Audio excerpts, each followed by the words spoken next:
श्री शिव महापुराण द्वितीय सतीखंड प्रारंभ 17वां अध्याय। दक्ष के गृह शिवजी का आगमन। ब्रह्मा जी बोले, इधर सती ने फिर नंद का व्रत किया। तब शंकर जी प्रसन्न हो प्रत्यक्ष रूप से उसे दर्शन देने गए। शंकर को देख सती ने किंचित लज्जा से सिर झुका उनके चरणों में प्रणाम किया। तब शिवजी ने कहा, हे सुव्रते दक्षपुत्री, मैं तुम्हारे व्रत से प्रसन्न हूँ, वर मांगो। उसके अभिप्राय को जानते हुए भी किंतु उसके मुख से वचन सुनने की इच्छा से वर मांगो उन्होंने ऐसा कहा। तब तो सती और भी लज्जित हो गई और उनके हृदय में जो था वह न कह सकी। उनके अभिष्ट को लज्जा ने ढक दिया। वह शिवजी के वचन सुन प्रेम में मगन हो गई। शिवजी भी यह जानकर प्रसन्न हो गए। सज्जनों के गम्य शिवजी फिर वर मांगो ऐसा कहने लगे। तब सती जी ने अपनी लज्जा त्याग कर कहा कि हे वर्द, आप वही वर दीजिए जो आपको अच्छा लगे। सती का वाक्य पूरा भी न हुआ था कि भक्त वत्सल शिव ने तुम मेरी अर्धांगिनी बनो कहकर उन्हें यह वर दे दिया। मनवांचित वर पाकर सती मौन हो गई। फिर कामना युक्त शंकर के समक्ष खड़ी हो मंद मंद मुस्कुराती हुई सती कामवर्धक हाव भाव करने लगी। शिवजी में सिंगारिक भाव जागृत हो गया।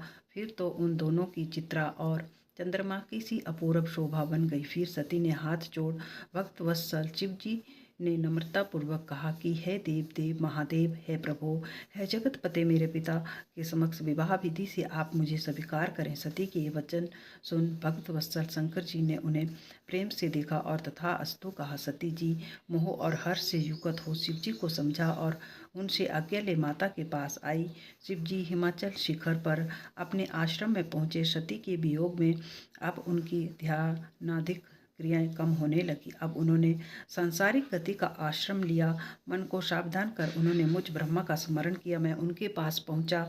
सरस्वती भी मेरे साथ थी। तब सरस्वती युक्त मुझे देखकर सती के प्रेम में उत्कंठित भगवान शंकर मेरी ओर देखकर कहा कि हे ब्रह्मा, इस समय मैं स्वार्थ प्रणयता हो गया हूँ, अतएव तुम मेरी आज्ञा से दक्ष के पास जाकर कन्या देने का कोई शीघ्र उपाय करो। मुझे अब सती का वियोग सहन नहीं होता है। ऐसा कहकर सरस्वती को देखकर शिवजी वियोग के बस हो गए। शिव्याज्ञा पा मैं कृतार्थ हुआ। फिर भक्त वत्सल शिवजी से बोला कि हे भगवान, आपने जो कहा है मैं उस पर विचार करूंगा। इसमें तो मेरा और देवताओं का भी भला है। दक्ष अवश्य ही आपको अपनी कन्या देगा।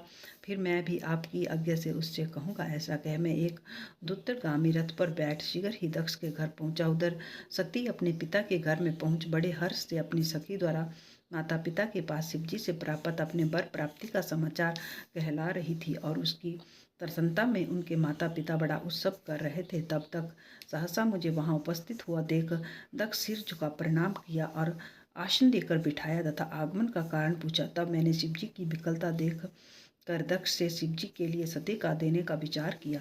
उसे सुन मेरा पुत्र दक्ष बड़ा प्रसन्न हुआ और कहा कि ऐसा ही होगा। मैं उत्कंठित शिव के पास लौटा। उधर दक्ष भी इस विचार को लेकर अपनी स्त्री सहित ऐसे आनंदित हुए मानो अमृत में स्नान किया हो। ओम नमः शिवाय।